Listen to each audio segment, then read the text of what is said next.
there is a very important story that is brewing underfoot in a very, very troubled geography, viewers.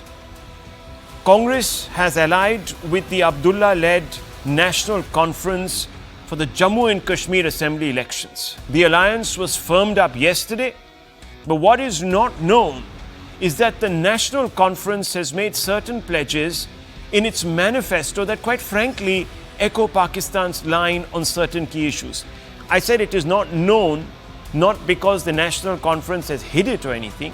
It's just that no one has really focused on it, even in the media, which I find quite astounding. So here we are making a beginning. Now, for instance, one of the key promises that the manifesto, the National Conference manifesto makes, is that it pledges in its manifesto that its fight to restore Article 370 as enshrined in the Constitution continues alongside the reinstatement of Article 35A. The manifesto also says, we as in the National Conference will also strive to reinstate the state constitution, the state flag, preserving our dignity, identity and heritage, unquote. There are other pledges too. Some of them appear to undermine India's national interest, and I've put them all out for you, viewers. We'll pull them up on the screen. As I said, we strive to restore Articles 370, 35A and statehood as prior to August 5, 2019. Then it goes on to say, encourage dialogue between India and Pakistan and make efforts to secure the release of prisoners languishing in jails. Earlier, viewers, a caveat was introduced, political prisoners. Now, viewers, that caveat seems to be missing. In pursuit of lasting peace, we'll strive to revive LOC trade and explore possibilities for opening additional routes, unquote. Goes on to say, we will also strive to reinstate the state constitution, state flag, unquote.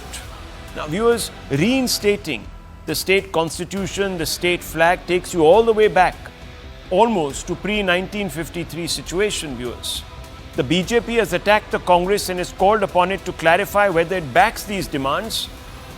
Union Home Minister Amit Shah has fired off a list of 10 questions, some of which are, does the Congress support the National Conference's promise of a separate flag for Jammu and Kashmir? Do Rahul Gandhi and the Congress party support the National Conference's decision to restore Article 370 and 35A and thereby push Jammu and Kashmir back into an era of unrest and separatism and terrorism?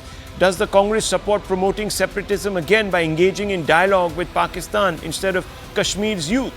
Do the Congress party and Rahul Gandhi support the National Conference's decision to start LOC trade with Pakistan, thereby nurturing terrorism and its ecosystem across the border? Does Congress support reinstating relatives of those involved in terrorism, stone pelting into government jobs, thereby bringing back terrorism, extremism and an era of strike? There are several other questions, 4 other questions to be precise, viewers.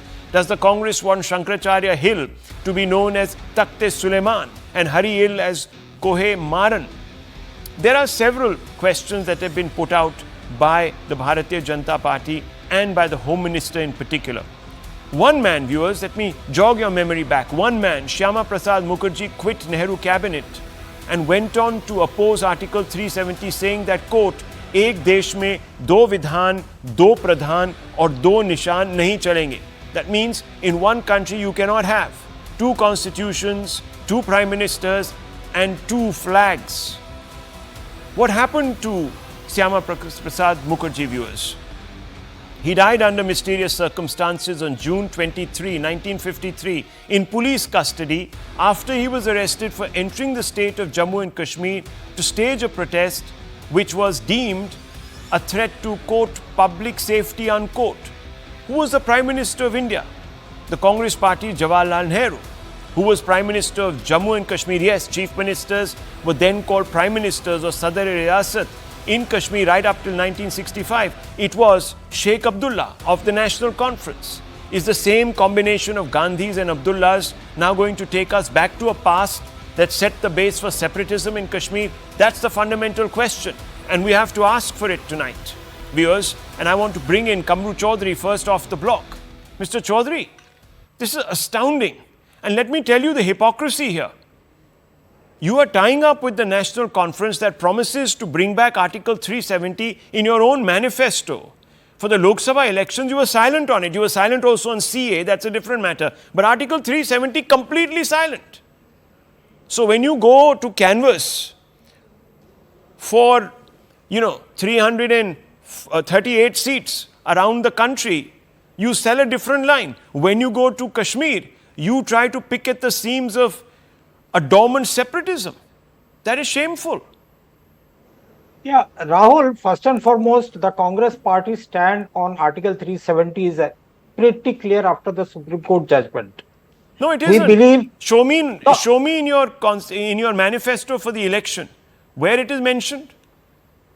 Rahul, let me finish my statement, please. Then you can argue on point-by-point basis, sir, please.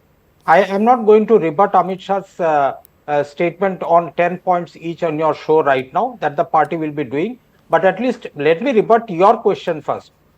Factually, in 2019, we had passed a resolution in our CWC, wherein we said clearly the manner in which Article 370 was withdrawn is discriminatory. And the process which followed by Amit Shah and his government was not in tune with the line of the Constitution. That was our official stand.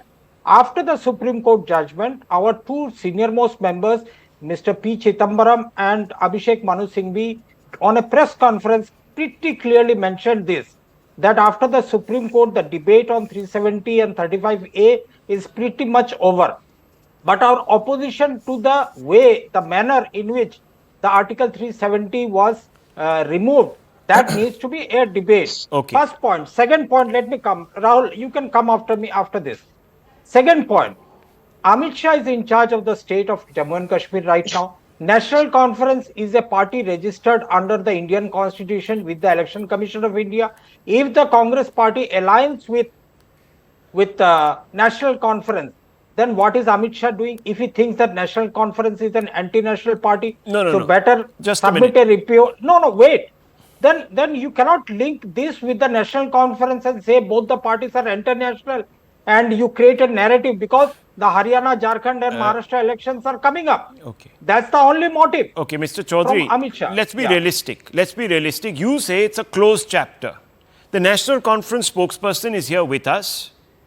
And for him, Mr. Rana, can you please clarify, will the National Conference resile on its position on Article 370? Will you concede that position, or will you say, no, this is an article of faith for us? We will want to bring it back the moment the opportunity presents itself. I can't hear you. I think you're on mute. Yes, sir. Go ahead. Yeah. Am I audible? Yes, you are.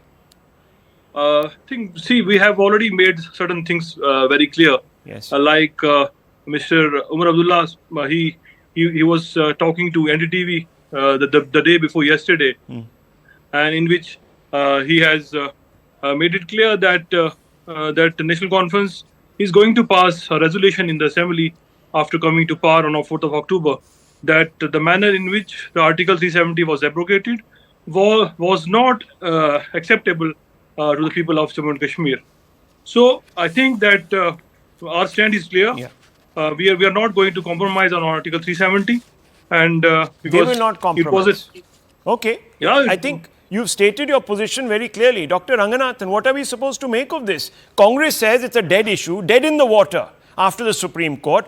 Mr. Zishan Rana says, no way. It's not dead. We are not going to compromise. These are two very varying positions, and I'm expected to say that somehow I'm wrong.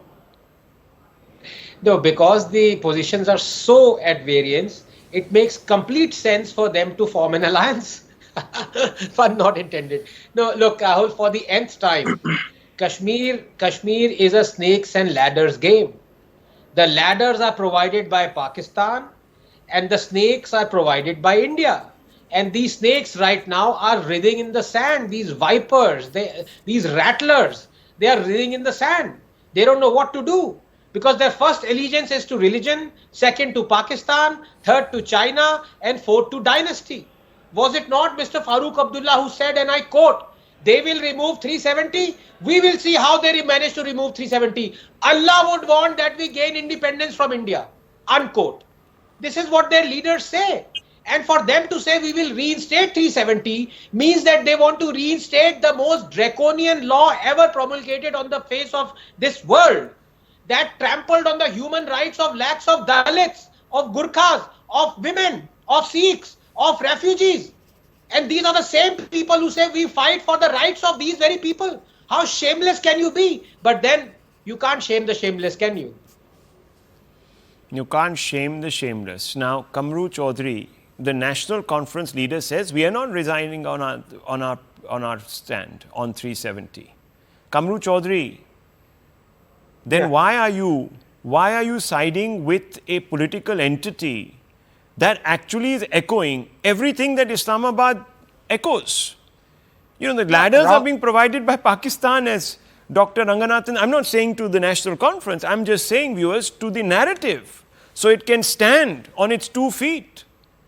And the Congress is willingly buying into it.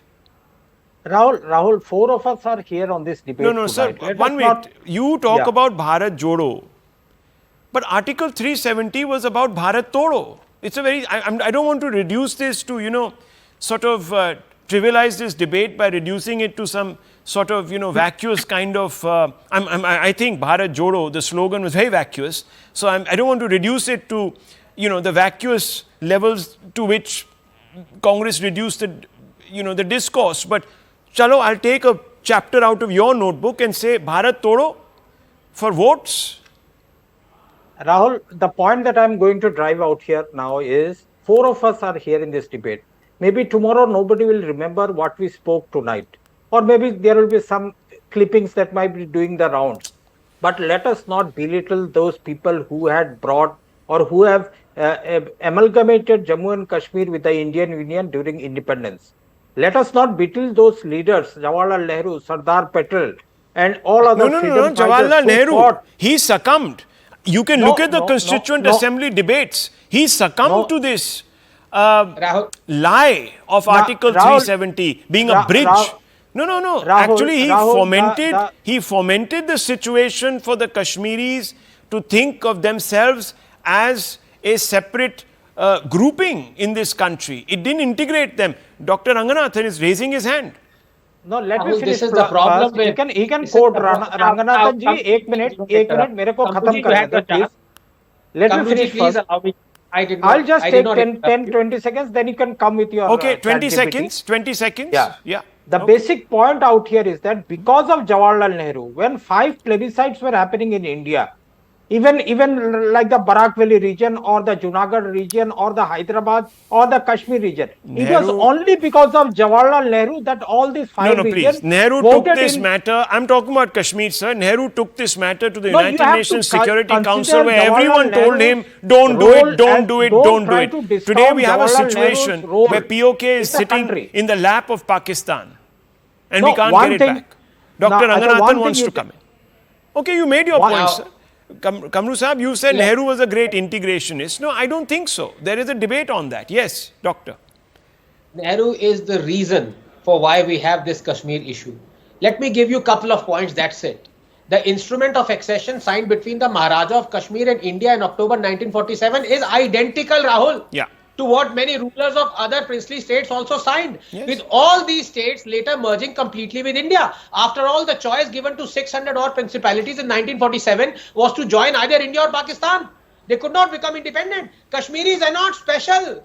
They are just like the rest of us. And it is a fact that Hyderabad could so easily have been what Kashmir is today. And fools would be writing column yards on its struggle, but for one man, Sardar Patel, who incidentally was not even consulted on Article 370. Exactly. It was deemed temporary in nature. Jawaharlal roega. He told V. Shankar later. Jawahar did not cry, but billion Indians did. And finally, 30 seconds. Nehru had also asked Sheikh Abdullah to approach Dr. Ambedkar for the drafting of Article 370. The Sheikh approached Ambedkar, and this is what, according to Professor Madhok, Dr. Ambedkar told the Sheikh, quote, you want India to defend Kashmir, feed its people, give Kashmiris equal rights over India, but you want to deny India and Indians all rights in Kashmir. I am the law minister of India. I cannot be a party to such betrayal of national interest, unquote. History पढ़ लिया करो यार. Now, I just want to say, we are talking about history. 1972 viewers. 1972, our Jawans secure us 90,000 prisoners of war, viewers. Yes. and a Congress Prime Minister doesn't bargain effectively enough. A conversation with Mr. Bhutto, Zulfikar Ali Bhutto, ends up in us returning those POWs for nothing. Viewers, we could have got POK back, we could have got anything back, we could have got Lahore back, viewers. Can you imagine that? And now, the Congress wants to ally with a party that wants 2 prime ministers, 2 flags and 2 constitutions. You think about it, viewers. You are going to go out there and vote. You think about it now. And then don't blame anyone else but for yourselves when 10 years down the line, you have vociferous tendencies taking root in this country. Then don't come crying.